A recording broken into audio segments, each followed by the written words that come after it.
Constructing your life is about much more than just building a bank account. Each week, join real estate entrepreneur and mindset coach Austin Linney as he interviews guests who are constructing their dream lives and impacting the world around them on a daily basis. If you're an entrepreneur or wanting to start a business, or you just want to hear motivating stories of how others have overcome the odds, you are in the right place. And now for your host, Austin Linney. Guys, welcome back to Construct Your Life. This is Austin Linney here, and I have the honor of having Miss Susanna here. How are you doing today? Hi, Austin. I'm doing really great. Thanks for having me on your podcast. It's great. Guys, I apologize ahead of time. CPA, you see it next to her name and you're like, I can't do it. But I'm going to let you know something. The number one thing that you can do for yourself and for your business is the unsexy, scary things in the closet. That's how you make real wealth. So that's why I'm so excited to have this conversation. She's got a book coming out. We're actually going to release this like 5 days before the book, so we can get some momentum for you. And I can't thank you enough. And thank you, Amber, for connecting us. And what I'd like to do with my guests is let them kind of start their story where they want to, and we'll kind of go from there. Yeah, I am so excited about this book. It's been a project in the making for years. And so when I got the opportunity to partner with Mike Michalowicz, the original author of the original Profit First, which, also seems like you've seen a lot of accountants lately. So yeah. I'm sure we're all talking about it. Look, accountants and marketers, they're in my life right now, for some reason. That is funny. Oh my goodness. That is so funny. And it's just been a book in the making that I think the world has been wanting to know for a long time. Like literally as soon as we announced it, it hit number one new release, and we hadn't even published the book. I'm like, you shouldn't hit number one new release until you publish a book. But, that's how much the world was really wanting this book. And it's interesting because it started because, my background is I'm a Ohio State graduate, so go Bucks. If there's any Bucks out there. And my first job out of college was at Arthur Andersen in Chicago, like right in 33 West Monroe, their flagship office. And when I was moving from Ohio to Chicago, I asked all my coworkers, I'm like, where should I live? Where should I live? Because I love Chicago. I don't know anything about it, right? Isn't that how we all are when we start out for our lives? And all my coworkers, meaning well, they all told me, live in Lincoln Park, live in Lakeview, maybe the Gold Coast, but whatever you do, stay away from the south side of Chicago, stay away from the south side of Chicago, stay away from the west side of Chicago. And, and they meant absolutely well, and so naturally not knowing Chicago, I moved to like smack in the middle, was right between Lincoln Park and Lakeview, right? Yeah. Everybody drove a Jetta and their name was Barbie and Ken. Okay. You get the point. Yeah.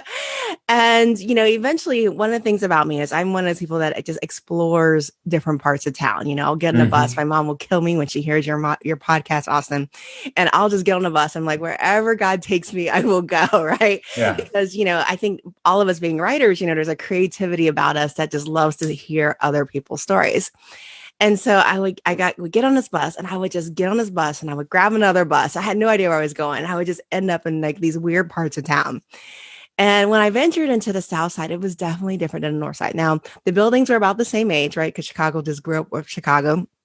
But it definitely didn't have, the nice stores that you saw on the north side, the Jamba Juice on every corner, the LA Fitnesses. Like none of that was on the south side of Chicago. Like literally, it looked like it was just barren.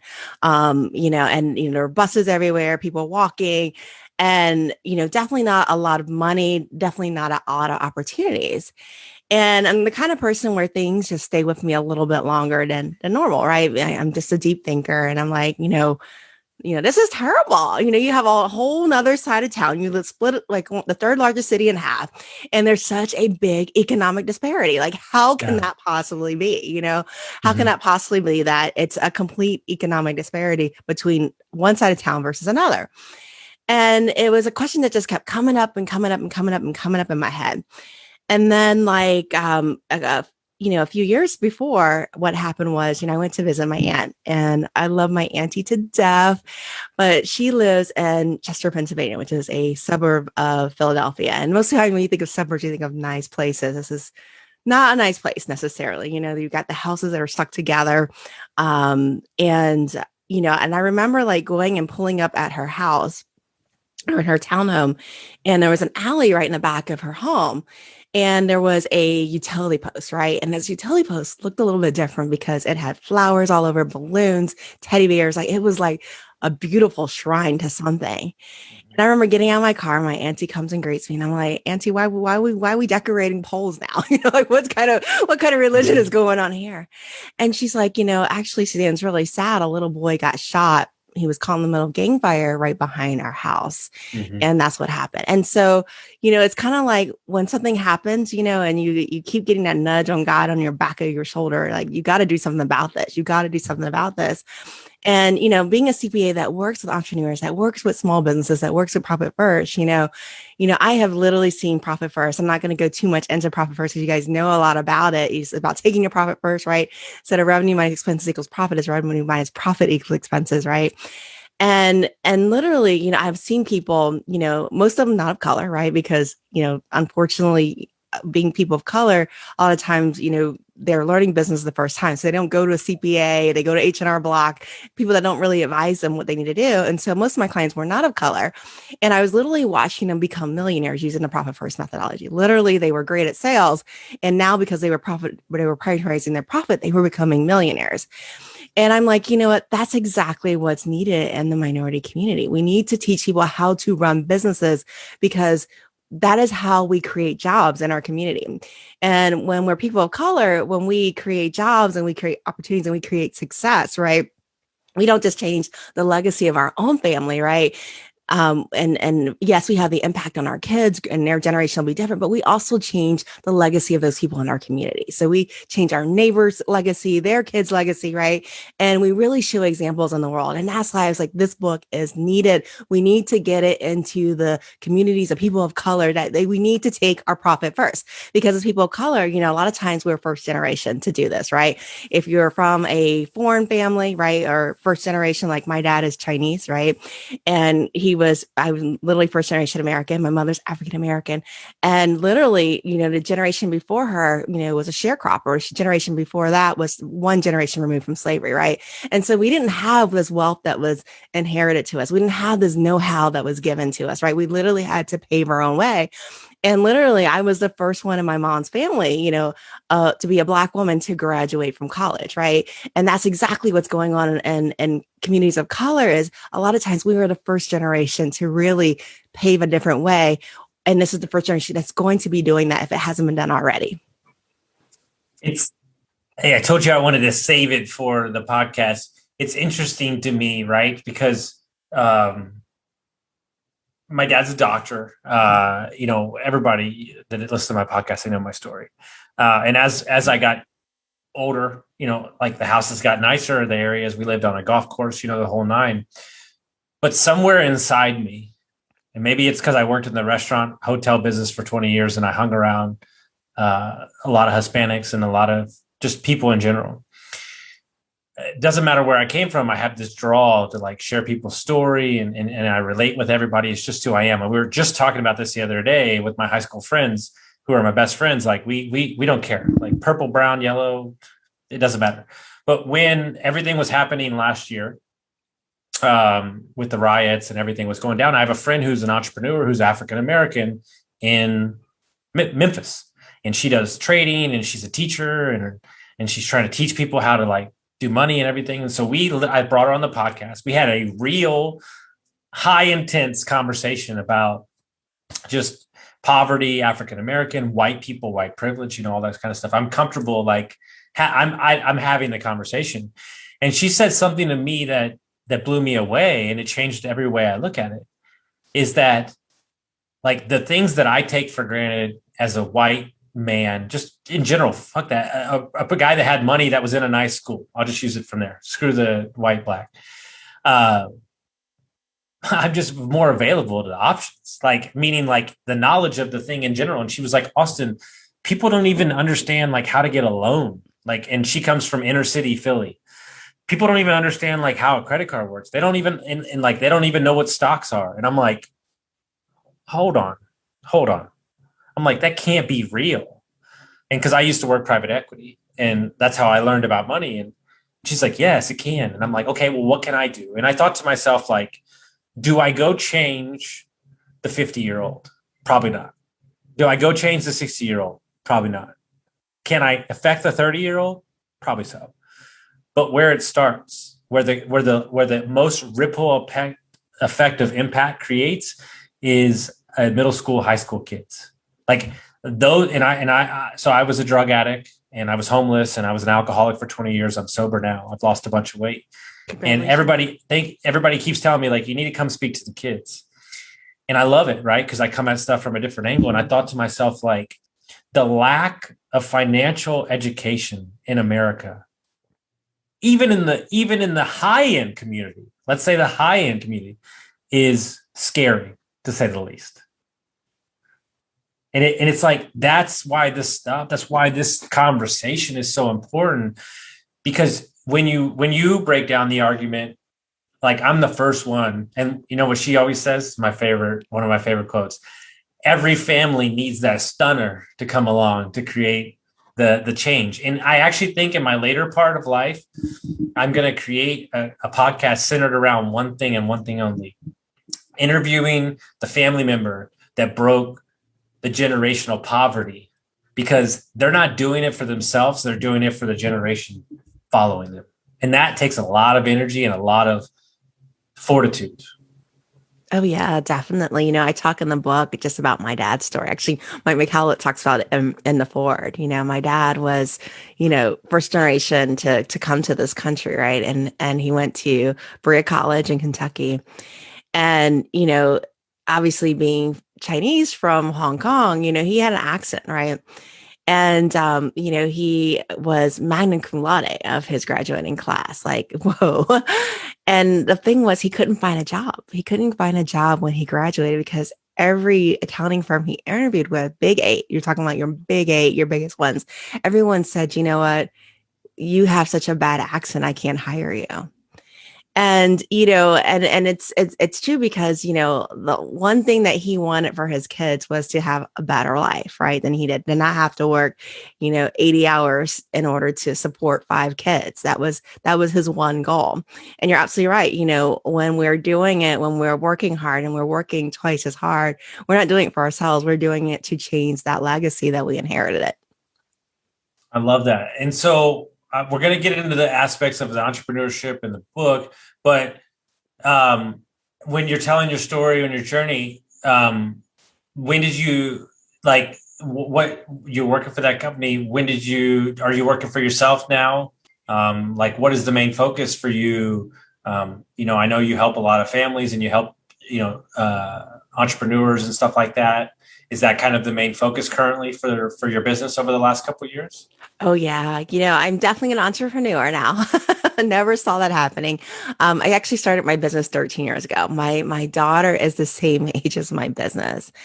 And it's interesting because, I actually started the business when I was on maternity leave with her. And it was funny because, when I was leaving my last corporate job, I always tell people I wasn't like the cute pregnant. I wasn't like the nice pointy pregnant. I was like the wide pregnant. And in my corporate job, I was literally responsible for all the Canadian operations. And so, like, living in Houston, I had to take a plane like just about every week to Toronto. And I remember like just getting on a plane. I probably was like 7 months pregnant and not allowed to be on the plane, because you're not supposed to be on a plane when you're a third trimester. But nobody ever asks you how pregnant you are. So you just get on the plane, right? And I remember being wide pregnant and I wasn't able to fit in the seat anymore. And it hit me. I was like, oh my gosh, my life is really about to change, like really about to change. I'm not going to be able to fly every week the way I used to be. And that's when I really started thinking about, what do I want to do? What do I want to do with my life? And so, hence when my daughter was born, Florence was born, and Florence is so proud because she's in the book. She's like, chapter 1, but line 1, that's her claim to fame when you're 13, right? I was like, what am I going to do? And so hence Mariga CPU, it was born. It was born because I wanted to have that life balance between my daughter and really being able to continue my career as a working mom. And it was interesting because what I found was, when you own your own business, you work harder than you ever work in a corporate job, right? Because it's your baby. I call Florence and the company that they're twins, they're literally twins. And I live the story of entrepreneurial poverty, literally around the third year of my business, my husband sat me down at the dinner table. He's like, Suzanne, honey, I think you're better off getting a job because if you get a job, you're going to have more time and probably more money, right? Being honest with you, in entrepreneurship.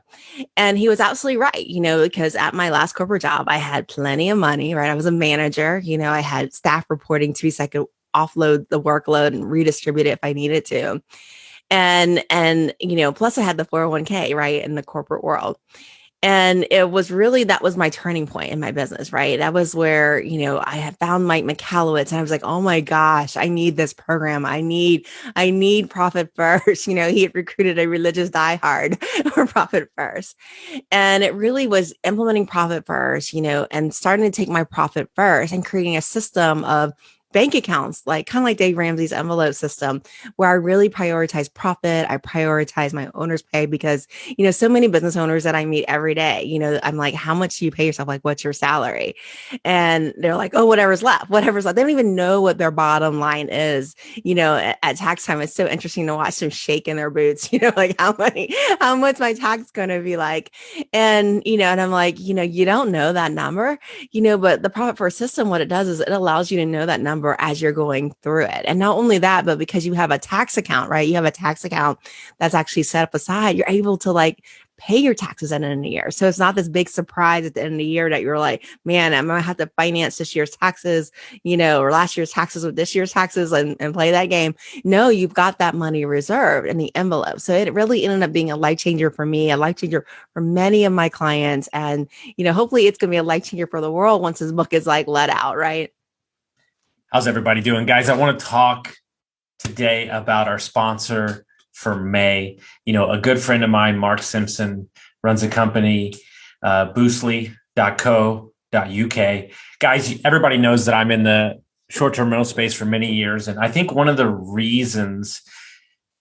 quotes he said to me was, you can't build your real estate on somebody else's property. And it really resonated with me because we are so reliant on an Airbnb, a HomeAway, these systems, right? And headed into this year, it's very important that we get direct bookings, and they're the best in the business at this. So in 2021, everybody needs to be building a website to create direct bookings, and you can't rely on Airbnb. Plus, you're giving them a ton of money. And so 64% of all the websites are powered by WordPress, and these private message companies that offer you the free website, they're not on WordPress. And so it's this trick that they're doing. And, these guys are the best in the business, the best in the world. And I'm not just saying that because I use them. I'm saying that because they are. It's the simple fact is that they service over 600 clients worldwide, and you need to get this done. And you can get it started for as little as $99 a month. And you could do that with one property, 100 properties. But you need to be capturing emails. You need to be sending direct marketing back to these guests. And the way to do that is to create a website. And these guys are the best in the business. When you get direct bookings, you're saving money every year, and the profit margins can be exponential. And so if you want to learn more about them, head on over to boostly.co.uk/constructyourlife. Not only is Mark a great entrepreneur and CEO, but he's a great person as well.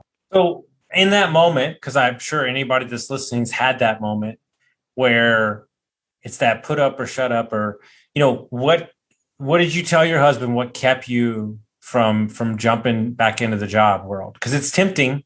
It's easy. We know that world, and a lot of the stress is taken away. What stopped you from doing that? Well, I told him that I was going to find a way to pay myself a salary. Okay. What I told him. I like the sound and of I that. had to make it happen. You know what I mean? I had to make it happen.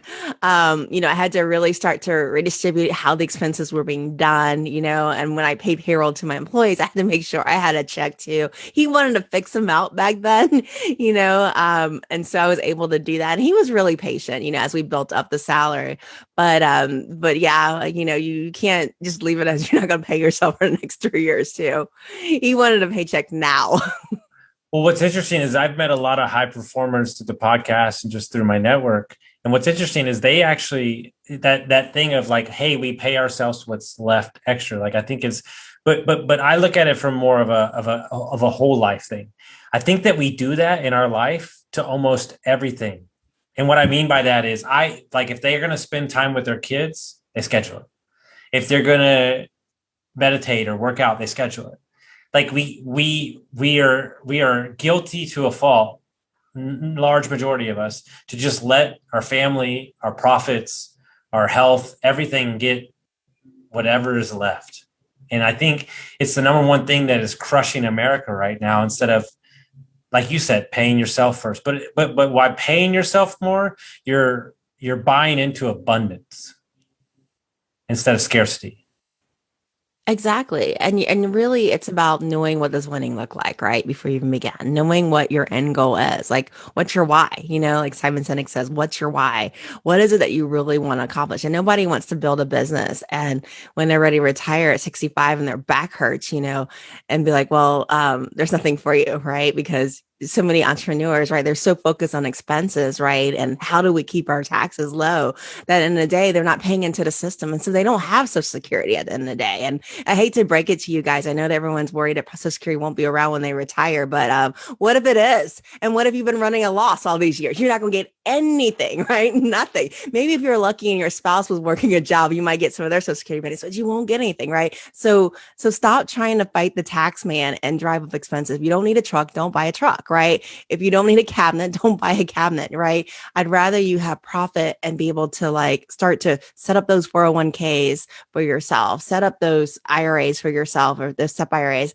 And then, and then have something in the system that you do get some Social Security too with it. So, I mean, like definitely stop fighting the tax man, because at the end of the day, you're just cutting your own ankles. I couldn't agree more. And so inside the book, we don't got to touch on every little point, but everybody says, what should I do? But more importantly, I like to talk about what they shouldn't do. So you oversee, a lot of people's businesses. You help people in their business. That's what the book is for. What do you believe, let's say 1, 2, or 3, is the top things that entrepreneurs are doing that they need to stop today?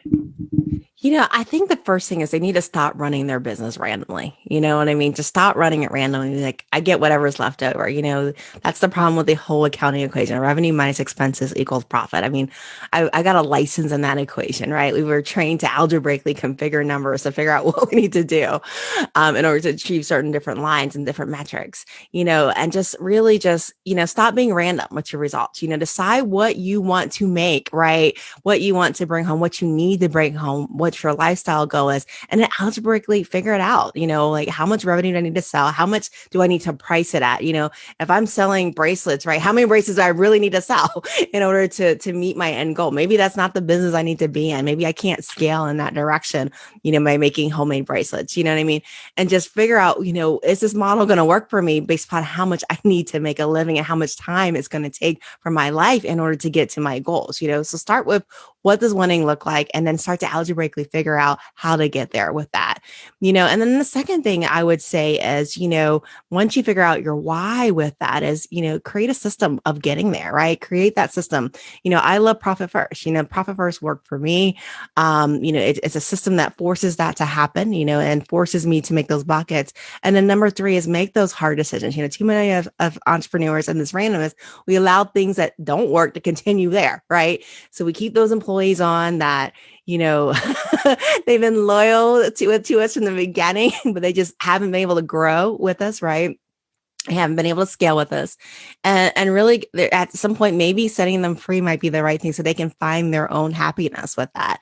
Maybe the world is changing. We're still keeping these magazine subscriptions around that, I don't know about you, Austin, but in our office, nobody comes in there anymore, right? Everybody wants to be on Zoom now, or they want to talk on the phone. Nobody comes in. And I got these beautiful magazines that were sitting on the table, and they were coming in and nobody was even looking at them. It actually cost me to get the, the addresses, cut out on them. There was no point in having these magazine subscriptions. So evaluate those expenses. Why are we still paying for things? Are they generating an ROI? Is it even necessary in this day and age by how we're doing doing business. For some of you guys, you're locked into these huge leases, right? That are long. Do I need to be, maybe I need to just renew year by year, see what's happening in this economy right now, make sure that really makes sense that I'm renewing these leases because, if everyone's switching to this virtual world and this is going to be the next way, and I'm building this more nationwide model, maybe I don't need to have like this office space that has plenty of empty cubicles anymore because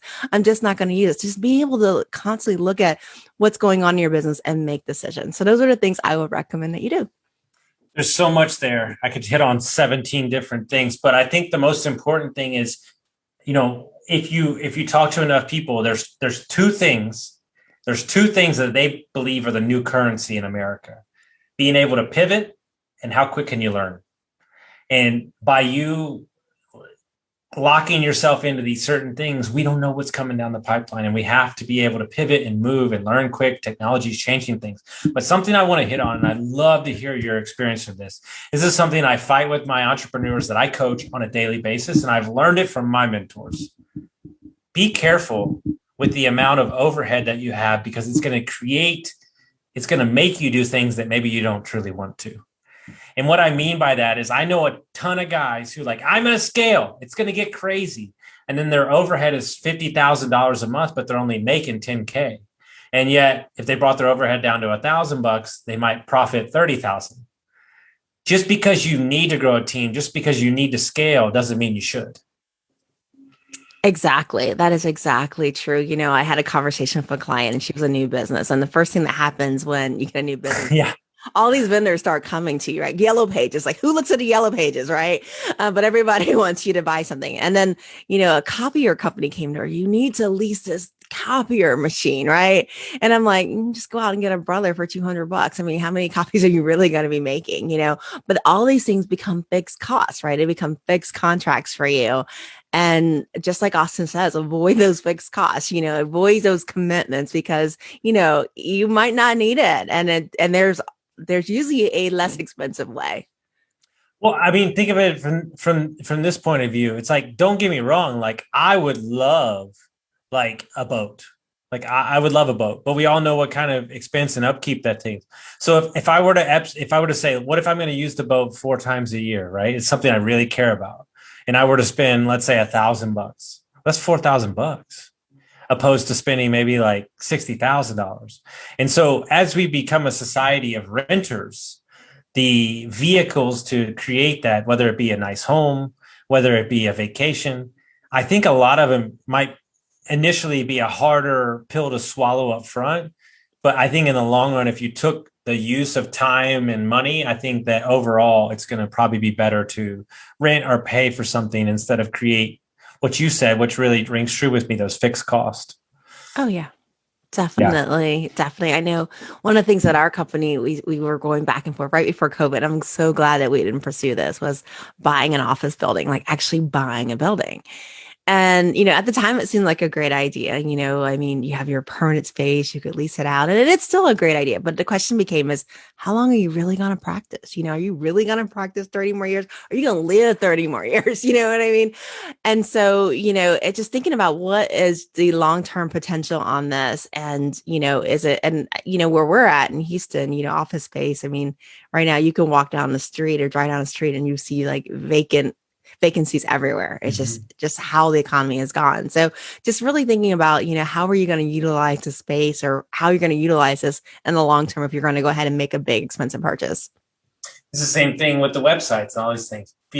We're starting a new business this week, and we just got off a call and he's like, do we need to do this, all these things? No, we don't need to do any of those things.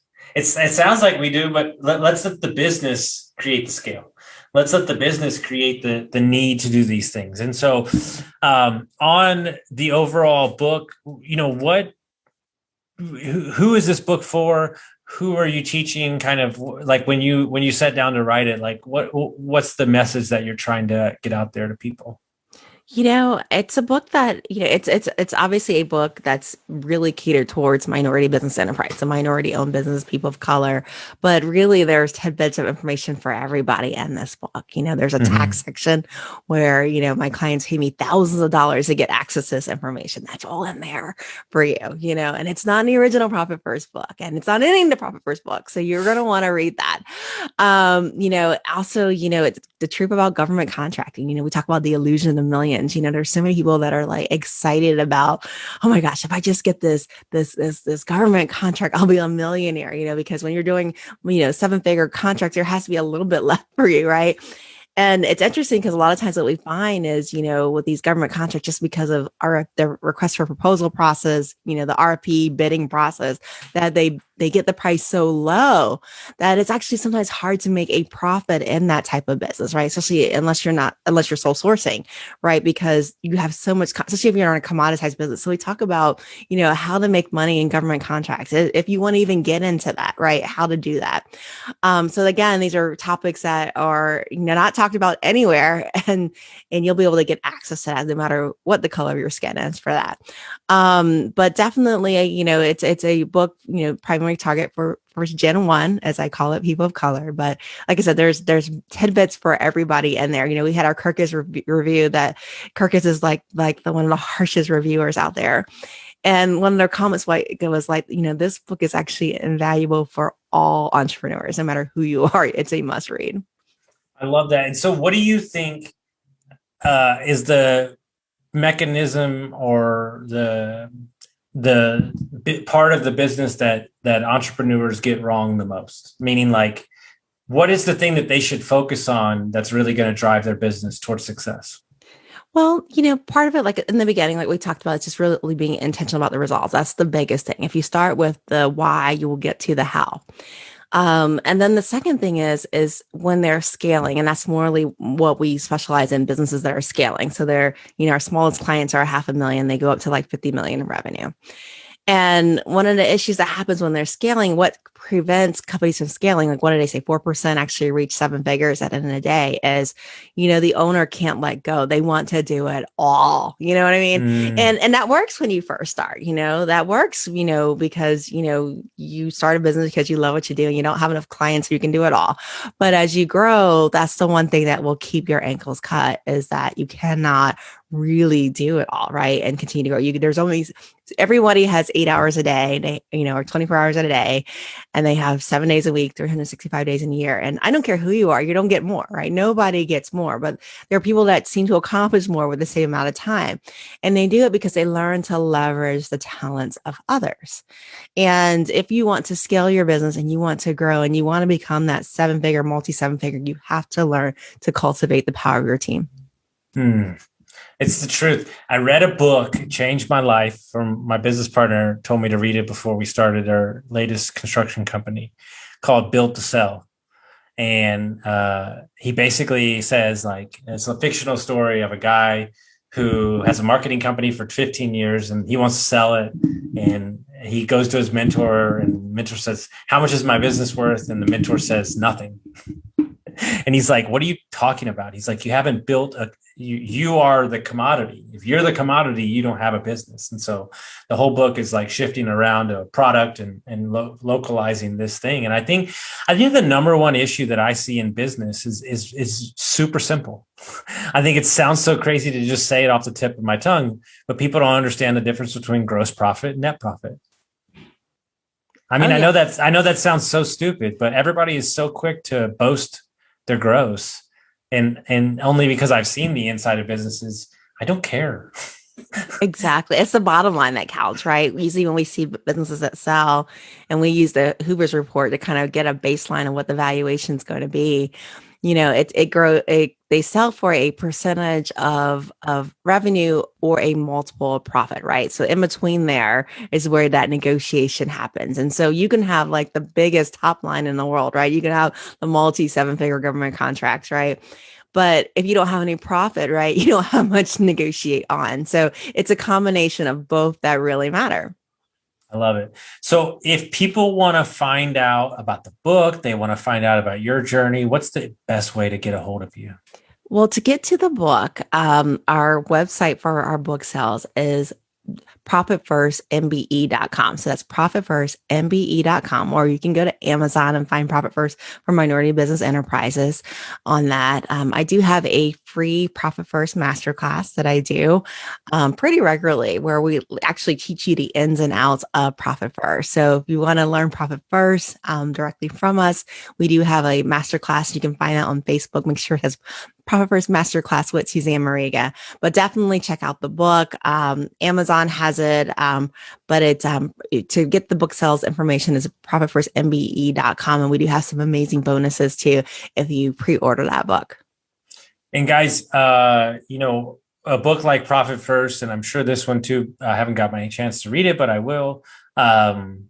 It's one of those things where you know, my tagline for this podcast is too many people create a business and then build a lifestyle around it. I'm trying to build a lifestyle and then wrap a business around it. And this technique, this what she's talking about here allows you the freedom to really create the life that you want to lead and not be, you know, beholden to your business, and not be, as they say, you know, working on your business, not in your business. And that's what we're talking about here. That's what this whole conversation is. So if you feel like you're in a position where you just can't get ahead and you don't know where the money's going, I promise you a book like this and the Profit First system will create the space that you need to get back to your life, which I think we all understand that mechanism when it comes to building businesses. Thank you, Austin. It's my pleasure. Guys, if you like this episode, make sure you send it out to your friends, rate us and review us, and we'll see you next time.